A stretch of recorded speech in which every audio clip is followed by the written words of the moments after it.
What's going on? It's your boy CJ Goodfellow. We back with the boxing clinic. Decided to go live. Got some free time where I'm actually sitting still.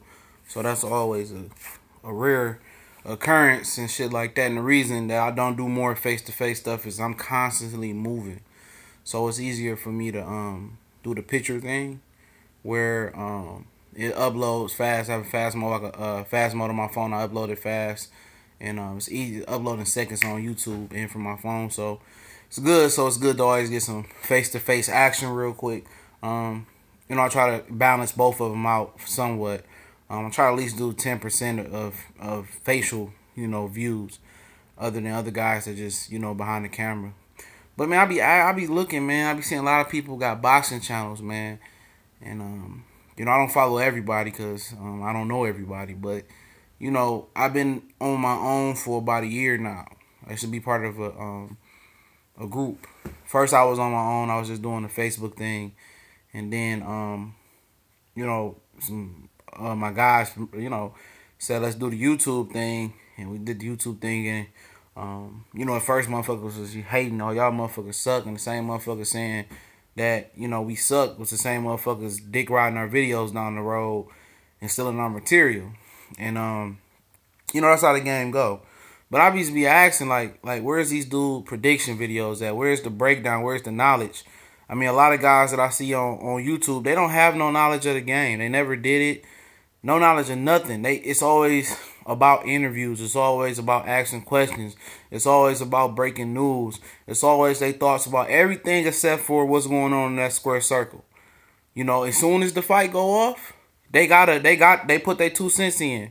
They react to the fight. They don't tell you, what happened, breakdown. Everything that they telling you most of the time is from the broadcaster's mouth. So a lot of those guys tend to believe what the broadcaster or what the commentators say. They don't have their own opinion on that shit. You feel me? A lot of these guys out here with these channels, man, it's frauds. And you seen them drop off even before, drop off after the Pacquiao Mayweather. These motherfuckers ain't had nothing to talk about no more. Nothing to talk about. You see everybody with a post-fight reaction, but you don't see nobody with too many people with a prediction video. If I could have a film to break it down and show you what's going on, I would. But, motherfuckers be crying. We did it one time. Motherfuckers was crying. That's my video. And they getting strikes against your YouTube account. They can block it, then seize it, and then they totally just get rid of it. But you don't need that. Basically, it's basic film study and memorization. Actually, you can have your laptop right there and do it. I don't never have my laptop open while I'm going live or on the video. It's all off the top of the dome. I do the homework. But just asking, like, where's these guys' knowledge at?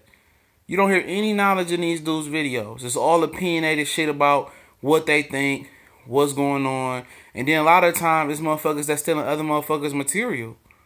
It's a lot of the bigger channels still. A lot of the little guys' material. These guys don't have no real knowledge, a lot of these guys.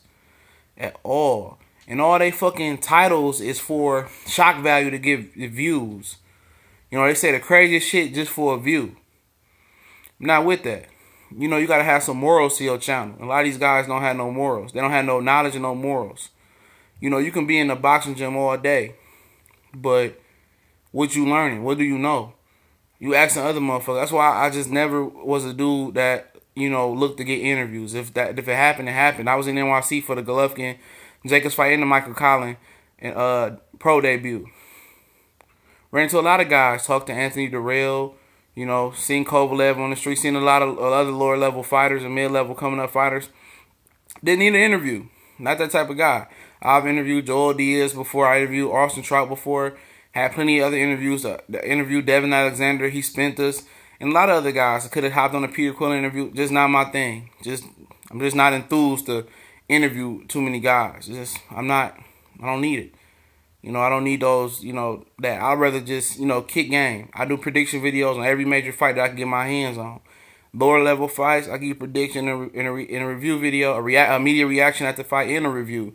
These guys just don't have no knowledge, and that shit just irking me, dog, about the YTBC, the LDBC, wherever you at. These guys don't have no real knowledge.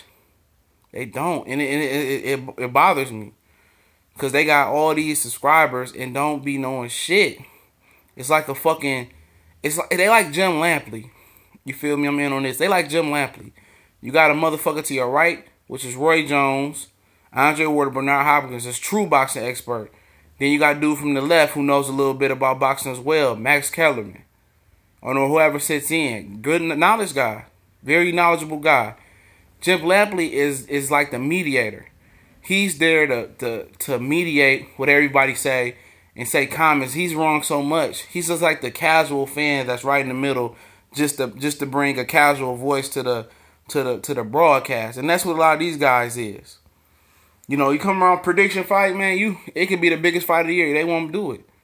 They won't either they don't know what they're talking about, they don't know the game, or they're scared to be wrong. And it's nothing wrong with being wrong. There's nothing wrong with wrong. And then these guys will do predictions based on their personal feelings on a fight. You can't do that. You can't do that. Or you favoritism. A lot of these guys are fanboys to other fighters. And people get mad at me when I criticize their favorite fighter. Because anybody can get criticized. It's not that I have nothing against them. It's not. It's just the simple fact that you did some fuck shit. And I'm going to call you out on it. It shouldn't be an issue, though.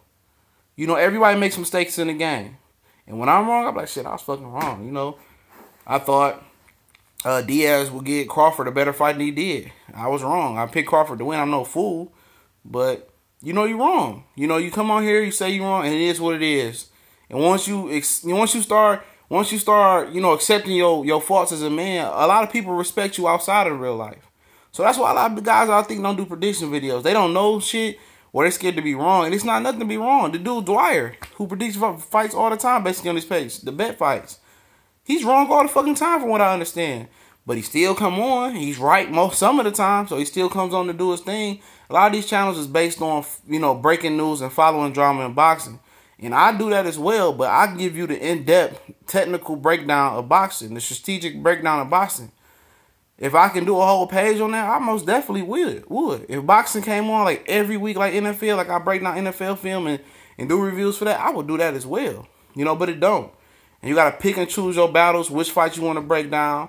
Especially you're going to see guys always trying to break down the bigger fights, the guys that usually do it. But it's the small fights, the Takashi Miura versus the Miguel Burka fight. It's the Josh Taylor versus O'Harry Davies fight.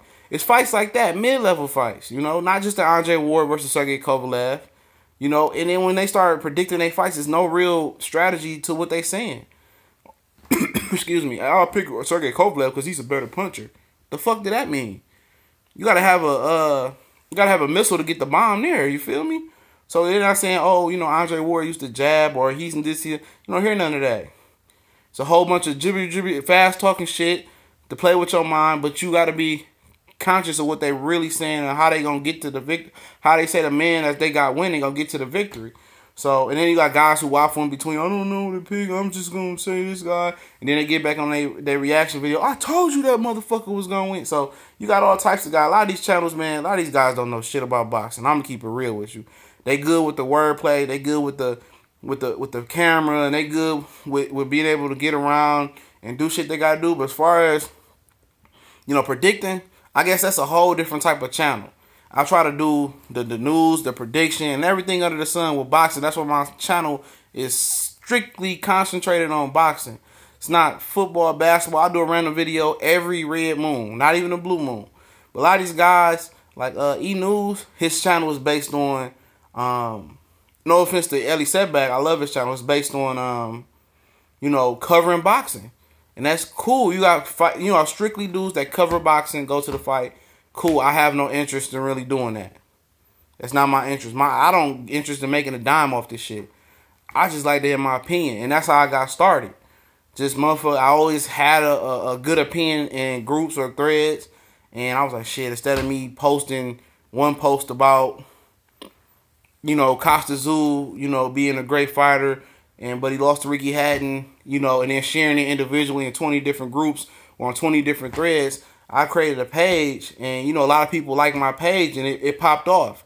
Eventually gave that page to somebody else and broke off and did my own thing, but that's what it was for me, though. That's how I got in this shit, and I only started this page. I never said this before. I only started this page. It wasn't that. I was done with the boxing shit, to be real. I was done with the whole little social media thing. I wouldn't do this shit no more. After it didn't work out with Classo Boxing Talk, you know, I ain't want to do it no more. But I wanted to prove to myself that I could rebuild the page bigger and better than theirs, to be honest. That's what it was. My whole objective was to show show motherfuckers I could do it again and do it bigger and better and do it better than them. It's a competitive nature. When you was, I was an athlete. I was just a competitive nature. I want to win at everything. I understand you can't win at everything, but I wanted to murder them niggas, dog. I wanted to murder every nigga on Facebook. That was my whole thing, was to lock down Facebook. I did YouTube as a side thing, and pretty much I sold that bitch up. So now I'm working on just YouTube and just staying active on YouTube. Now I'm not trying to sell YouTube up, but just trying to be active and trying to bring a different voice to YouTube. I'm just trying to bring a different perspective to YouTube, and not saying that I'm the best or worst or in between. I just want to bring it something different. I don't want my channel to be like Dante's Boxing Nation. I don't want my channel to be like also Boxing Talk. I don't want my channel to be like, True School Sports or, 7A Sports. I don't want my channel to be like, I want them to be like the Boxing Clinic. I want to be the channel where motherfuckers, mimic and try to be like me.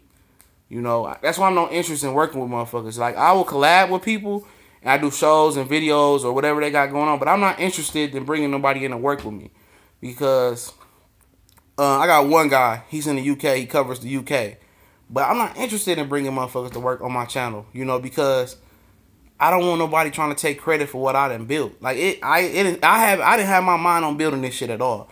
It was just seeing I get to a certain point on Facebook, and I was like, cool, I'm good. I could have shut it down right there. I was good with that. But it continued to grow, and people kept asking me to do materials, and can you hop on the show, hop on the phone, and then it turned big. So I was like, fuck it, I might as well, take my pinky toe out that bitch and put my whole leg in that motherfucker. So that's where we at, man. Like I said, man, thanks for the support. 100%. I'm not trying to bash nobody's channel, but it's competitive. I just like to see motherfuckers be fully rounded, in a channel. I want to see everybody do everything. Everybody do good. Just have an opinion on the circumstance. Be able to break down the fight. Learn the game. A lot of the fights that I watch it with no sound. So, it is what it is, man. And enjoy everybody out there. We gone.